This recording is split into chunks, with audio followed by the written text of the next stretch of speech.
Hola a todos, mi nombre es Sergio Villalobos Ruminot, soy profesor de la Universidad de Michigan en Estados Unidos y junto con el profesor Luis Fernando Restrepo somos los encargados de impartir este seminario sobre historia, valores y cultura iberoamericana en la época colonial.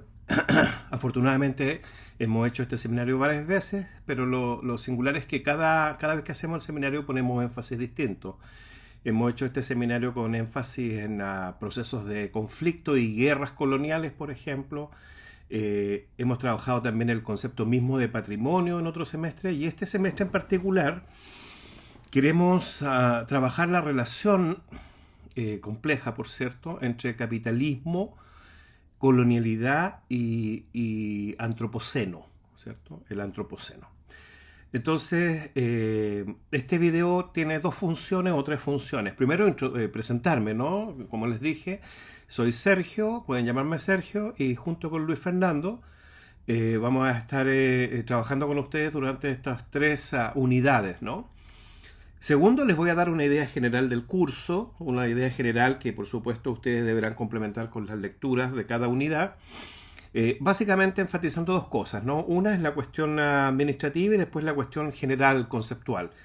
Y la tercera parte del video será específicamente sobre la primera unidad. Entonces esto sirve como introducción general al curso, pero también como introducción general a la primera unidad. Entonces parto con la cuestión administrativa. Este es un seminario que está hecho de manera no presencial, coordinado desde la plataforma de la universidad, donde tenemos un lugar en el que intercambiamos posiciones, lecturas y comentarios. Por eso cada unidad está configurada con una bibliografía específica y con un foro. En el foro lo que nosotros esperamos es que ustedes primero comenten las lecturas de cada semana y segundo entren en relación, digamos, ¿no? Porque no hay nada mejor que un trabajo colectivo donde todos trabajan para todos. Eh, cada, cada unidad tiene una bibliografía específica, una bibliografía complementaria, pero además hay una bibliografía general del curso que no está ahí para obligarles a ustedes ni sobrecargarles estas semanas de intenso trabajo, sino al modo de una referencia general que les permitiría no solo trabajar en el trabajo final con bibliografía de campo, sino después seguir explorando sus propias actividades de investigación, sean estas tesis de maestría, proyectos de escritura de artículos, etcétera, ¿no? Por eso el seminario pone mucho énfasis tanto en la participación en los foros como en el trabajo final. Y el trabajo final es algo que tienen que desarrollar con tiempo bastante prudente, ¿cierto? A partir de las discusiones de las dinámicas de lectura y de intercambio establecidas en el seminario, ¿no? Y enfatizamos harto que el resultado orgánico del seminario debe ser un buen proyecto final y deben pensar como un proyecto incluso publicable, ¿no? Hemos tenido afortunadamente experiencias de estudiantes de seminarios anteriores que han logrado publicar artículos relativos a la investigación o a los ensayos que se desarrollan en nuestro contexto, en nuestro marco, ¿no? Por tanto, desde el punto de vista administrativo, tenemos tres unidades: bibliografía específica, una bibliografía complementaria por unidad, una bibliografía complementaria en general, temáticas bien definidas, foros donde esperamos la participación de ustedes y proponemos hacer una reunión presencial a través de Zoom el primer sábado, es decir, el sábado de la semana que comienza con el 9, el sábado de esa semana, y una última reunión la semana final, ¿no? Como para resolver las últimas dudas y también trabajar un poco preguntas que ustedes puedan tener relativas al trabajo final, ¿no? Estas reuniones presenciales, que son, o semipresenciales, si ustedes quieren, que son a través de Zoom y que se realizarán los días sábados, no son obligatorias, pero son absolutamente recomendables porque eso nos permite conocernos y permite interactuar, romper el hielo, como se dice, y entonces apropiarnos de una serie de debates, puntos de vista, etcétera, ¿no? E ir ampliando un poco nuestra propia comprensión de la cuestión en discusión, digamos, ¿no? Entonces, esta es la parte administrativa. Ahora, el punto es el siguiente, ¿no? Paso a la segunda parte, ¿cierto? Que es la descripción general del curso. Como les decía, este es un curso que hemos hecho varias veces con distintos énfasis, porque por supuesto ustedes entenderán que en 3 semanas no se puede cubrir un periodo que básicamente abarca 3, 4 siglos, ¿no? Y hemos enfatizado la misma cuestión de la colonialidad en el debate cierto contemporáneo. Hemos enfatizado el papel de la guerra y las transiciones desde las representaciones épicas tradicionales hacia la configuración soberana moderna del Estado, ¿cierto? Qué papel tuvo ahí el periodo colonial imperial, etcétera. Pero en esta oportunidad nos interesa mucho establecer una relación entre capitalismo, antropoceno y colonialidad, ¿cierto? Entonces acá, básicamente, en términos generales, de lo que se trata es de entender que en el proceso de expansión colonial que inaugura la primera modernidad europea, se producen tanto las condiciones de posibilidad para el desarrollo del capitalismo, como a la vez y como condición del mismo capitalismo se produce, ¿cierto?, una determinada relación con la naturaleza, ¿cierto? La naturaleza comienza a percibirse ya no solo bajo la lógica de el don, ¿cierto?, divino, sino comienza básicamente a entrar en el proceso de valoración del capital, ¿cierto? Y ese proceso de inscripción o de incorporación, o como diría Marx, de subsunción de la naturaleza al capital, ¿cierto? Por supuesto no es un proceso pacífico, no es un proceso automático, sino que es un proceso que implica, que conlleva prácticas violentas de subsunción que podemos pensar desde el punto de vista, ¿cierto?, de la lógica colonial, de las prácticas esclavistas, del trabajo forzado, no esclavo, y en general como formas de lo que se llamó en la economía política inglesa del siglo XVIII acumulación primitiva de capital, ¿cierto? Es decir, que la acumulación primitiva implica también una relación de acumulación primitiva con el concepto mismo de naturaleza, ¿cierto? Es decir, la naturaleza ya deja de ser simplemente el entorno de lo dado y se transforma paulatinamente en una fuente de riqueza, pero junto con transformarse en una fuente de riqueza, la misma riqueza también sufre una transformación conceptual, ¿cierto? Y entonces necesitamos entender la diferencia entre cierto don, ¿cierto?, el entorno como un don, como lo dado, riqueza y capital, ¿cierto? La transición de la riqueza al capital será también parte de lo que queremos pensar acá, ¿no? Para eso, entonces, el seminario está dividido en tres unidades fundamentales. La primera unidad es la discusión respecto a la representación de la naturaleza en el periodo colonial y cómo aquí ya se fragua una determinada concepción de la relación entre capitalismo, colonialismo y antropoceno. La segunda etapa está básicamente articulada en torno a la representación del trabajo y a las prácticas efectivas de regulación, normalización e institucionalización del trabajo libre, no solo del trabajo esclavo, que establece, ¿cierto?, que se establece a partir de las economías, ¿cierto?, de minas o las mitas, ¿cierto?, y las mitas urbanas y las mitas agrícolas, que organizan el trabajo indígena, que no es necesariamente un trabajo esclavo, pero que es un trabajo forzado dentro de la concepción colonial, y que inauguran de una u otra forma una determinada conversión de lo que podríamos llamar el concepto de trabajo libre, ¿cierto?, en términos generales, en lo que en la terminología marxista se llama fuerza de trabajo propiamente tal. Sostenemos que esta transición no se produce con la plena articulación del capitalismo a fines del siglo XIX en el siglo XX, sino que la configuración del trabajo como fuerza de trabajo está inscrita en el mismo origen colonial de la historia latinoamericana. Y para eso entonces vamos a poner atención a las tasas de regulación del trabajo indígena que funcionarían en este contexto como, por decirlo así, como políticas o como códigos laborales avant la lettre, es decir, antes del Estado-Nación. Pero son códigos laborales en el sentido en que regulan el trabajo indígena y por tanto ya establecen una relación mercantil entre producción del trabajo y valor, es decir, la conversión del trabajo en mercancía. ¿Por qué esto nos importa?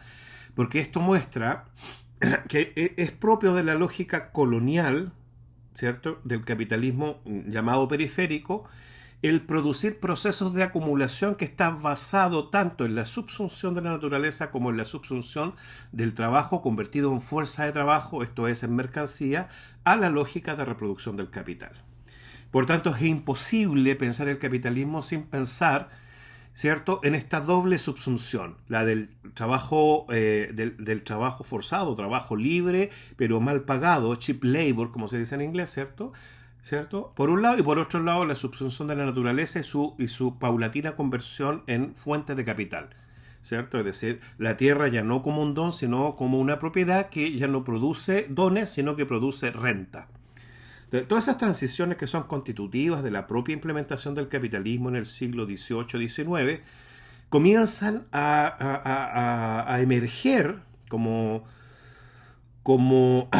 formas no propias del capitalismo central europeo, sino en el capitalismo, cierto, periférico o en el modo de producción híbrido periférico latinoamericano mucho antes de la revolución industrial. Y por eso nos interesa mostrar que antes de la revolución industrial es necesario un proceso de acumulación primitiva que implica tanto una cierta normalización y funcionalización del trabajo, convertido en fuerza de trabajo, como una cierta representación de naturaleza convertida en fuente de riqueza y en renta para el capital. Eso sería. Entonces, si la primera unidad trabaja las representaciones de la naturaleza, la segunda unidad pone atención a las lógicas de organización del trabajo. Y, consecuentemente, la última unidad de este breve seminario enfatiza la proliferación de discursos científicos a fines del siglo XVII, pero fundamentalmente a través del siglo XVIII, a partir de, ¿cierto?, la emergencia de lo que podríamos llamar una visión imperial, ¿cierto?, o un logos imperial que inscribe la naturaleza latinoamericana en la enciclopedia, en la nueva enciclopedia de los saberes europeos, ¿no? Si en el siglo XVI y XVII las crónicas, las cartas, son las primeras en dar noticia de la situación latinoamericana y demostrar a Latinoamérica, que todavía no tiene este nombre, ¿no?, el Nuevo Mundo, las Indias Occidentales, demostrarla por primera vez, ¿cierto?, a la conciencia europea, ya hacia fines del XVII y durante el XVIII se produce una serie de viajes, ¿no?, constitutivos y fundamentales que van a dar cuenta, ¿cierto?, de una especie de razón capaz de catalogar, clasificar, estudiar, ¿cierto?, escudriñar, representar, capturar, diagramar y productivizar este nuevo mundo. Y para eso entonces hay que poner atención hacia fines del periodo colonial en la serie de viajes de descubrimiento científico y exploratorio que están orientados tanto a la producción de un catastro, ¿cierto?, de la naturaleza, como a la determinación de esa naturaleza en cuanto fuente del capital.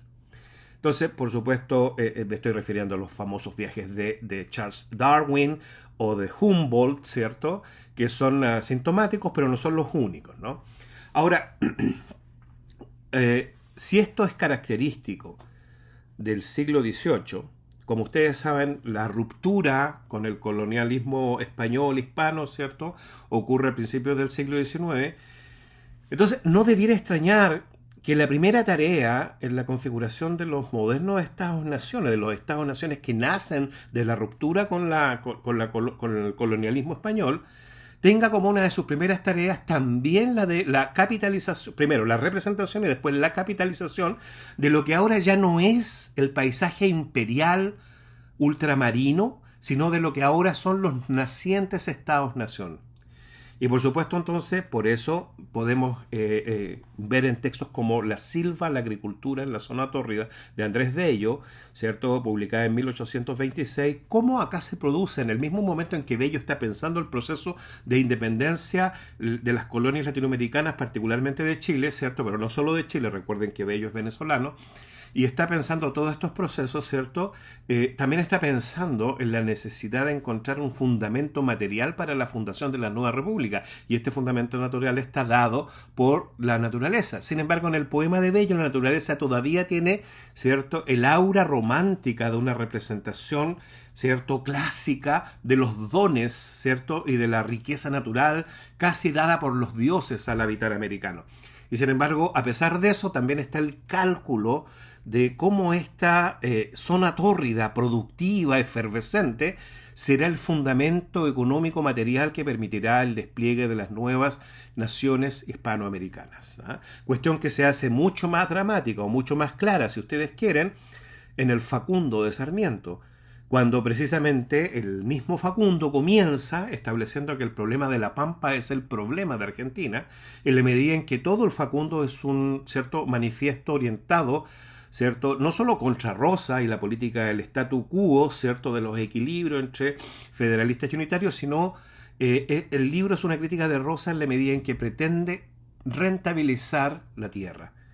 Propiamente en el imaginario político, en la agenda política de Sarmiento, que después fungiendo como presidente de Argentina, promocionará la migración, ¿cierto?, noble europea para mejorar las condiciones étnicas raciales de la población y para ser productiva la Argentina, ¿no? Pero si para Sarmiento, cuando escribe el Facundo, el 45, en Valparaíso, ¿cierto?, la naturaleza, las pampas son un problema, lo son en la medida en que necesitamos subsumirlas a la lógica de rentabilidad del capital. Entonces, y esto por supuesto también aparece de manera central en las investigaciones de Graciela Montaldo, pero sobre todo de David Viñas, en el famoso libro de Viñas, Indios, Ejército y Frontera, cuando es capaz de mostrar que la mayoría de las guerras de pacificación del siglo XIX no son solo guerras que intentan imponer una nueva lógica estatal sobre las poblaciones nomádicas, indígenas, semibárbaras o salvajes, sino que también es un intento por configurar la unidad soberana del Estado, el territorio y la lengua, la cultura.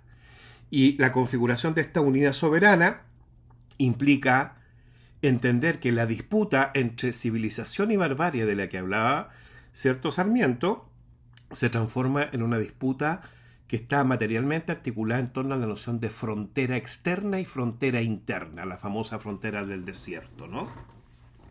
Por tanto, para decirlo de manera muy brutal, si la subsunción de la naturaleza al capital es constitutiva de la acumulación primitiva del capitalismo primigenio latinoamericano, la total subsunción de las poblaciones nativas a la lógica productivista del capital es una tarea pendiente y permanente del futuro desarrollo del capitalismo hasta el día de hoy. Y por tanto el capitalismo permanentemente está orientado a la subsunción total de la existencia a la lógica del capital, bajo la figura de un proceso de disciplinamiento, de funcionalización, de normativización, incluso de civilización. Recuerden ustedes que para las casas la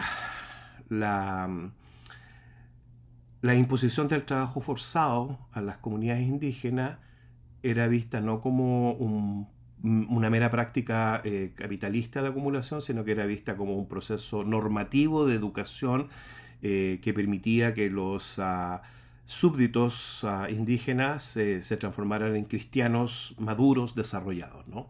Bueno, esa es la cuestión general del curso.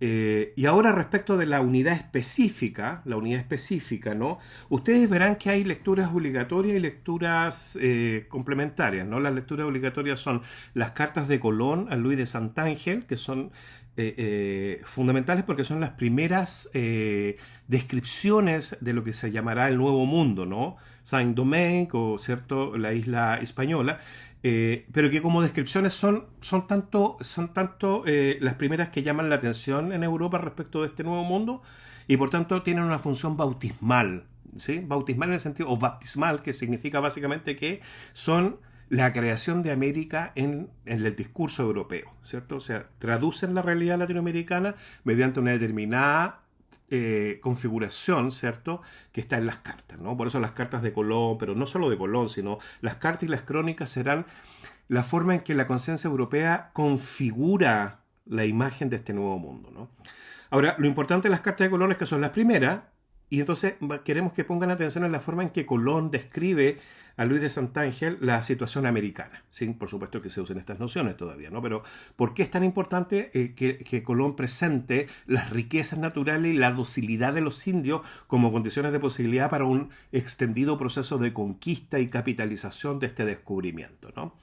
Y el segundo documento que recomendamos está al otro extremo, porque si las cartas de Colón son tempranas, el poema de Bello, La Silva en la Agricultura en la Zona Tórrida, es de 1826, y en tanto que tal es un poema que marca tanto una continuidad con la tradición de la representación de la naturaleza como don propia del periodo colonial, pero también una innovación que es la de determinar naturaleza como condición de posibilidad para la fundación de las nuevas repúblicas latinoamericanas. Entonces, Bello, que escribe en 1826, está, ustedes van a ver, van a leer, está cruzado por dos cosas. Por un lado, porque todavía en su escritura hay ecos de un romanticismo casi clasicista, que recupera muchas metáforas clásicas, ¿no?, del mundo idílico, pastoril, de la relación con los dones y con la naturaleza y los dioses del atardecer. Y por otro lado, también hay una conciencia clara de la centralidad de la naturaleza en la fundación de las nuevas repúblicas. Ok, eso es básicamente lo que queremos que hagan en la primera semana. Ahora, es importante esto, ¿por qué? Porque hay una discusión, ¿cierto? Muy importante hoy en día que tiene que ver con la cuestión del antropoceno, pero hay una concepción general, ¿cierto?, del antropoceno, que básicamente tiene que ver con la idea de que el antropoceno constituye una época histórica. ¿Ah? Un historical age, una época histórica, una edad histórica. Y esta edad histórica, ¿cierto?, digamos, para decirlo de manera bien esquemática, sería distinta de la edad histórica previa, ¿cierto? Entonces hay gente, por ejemplo, que enfatiza que habría una primera gran revolución tecnológica, que es la revolución neolítica, que tiene que ver con el descubrimiento de la piedra pulimentada, de la escritura, de la rueda, etc., pero que llega hasta el siglo XVII-XVIII. Después habría una segunda gran revolución equivalente en términos de lo que implica, que sería la revolución industrial. Y sería una revolución industrial que, aunque se ha desarrollado en mucho menos tiempo que la revolución neolítica, tiene impacto mayor porque ha producido un incremento radical de la explotación de la naturaleza, de la emisión de gases tóxicos, del calentamiento global, del poblamiento y de la superación de la escasez como límite en el crecimiento demográfico y todo lo que va asociado con la noción de revolución industrial. Y para algunos comentaristas, el tercer momento sería la revolución tecnológica contemporánea con el surgimiento de la inteligencia artificial, con el surgimiento de los modelos de gubernamentalidad algorítmica, etcétera, etcétera, ¿no? Entonces, se tiende a pensar que el antropoceno marca, ¿cierto?, el momento decisivo en que el capitalismo se planetariza y está regido por la lógica de la revolución industrial. Esto es por el motor de vapor y la combustión. Esto es por lo que podríamos llamar el fundamento material de las energías, ¿cierto? De las energías contaminantes, ¿cierto? Y cómo esa relación de energía y de explotación y de producción subsume la naturaleza, pero también produce un determinado tipo de subjetivación, ¿cierto?, que no solo se expresa en el obrero, sino en la noción moderna de sujeto, como, ¿cierto?, el sujeto conquistador, el sujeto dominante, etcétera, ¿no? Por tanto, en el corazón de todo esto hay una relación intrínseca entre capitalismo, patriarcalismo, militarismo, devastación, ¿cierto? El problema con esto, ¿cierto?, es que en el debate convencional se piensa que el antropoceno estrictamente compete a una realidad de carácter planetario cuyo punto de origen estaría en la Revolución Industrial Europea. Y por tanto, acá tenemos un problema metodológico y el problema es que el antropoceno se transforma en un problema planetario, pero pensado desde el punto de vista de una autorreferencialidad hermenéutica europea. Es decir, los europeos piensan la historia del mundo europeamente. Y al hacer eso, entonces, fijan cronologías que están relacionadas con la comprensión europea de la historia.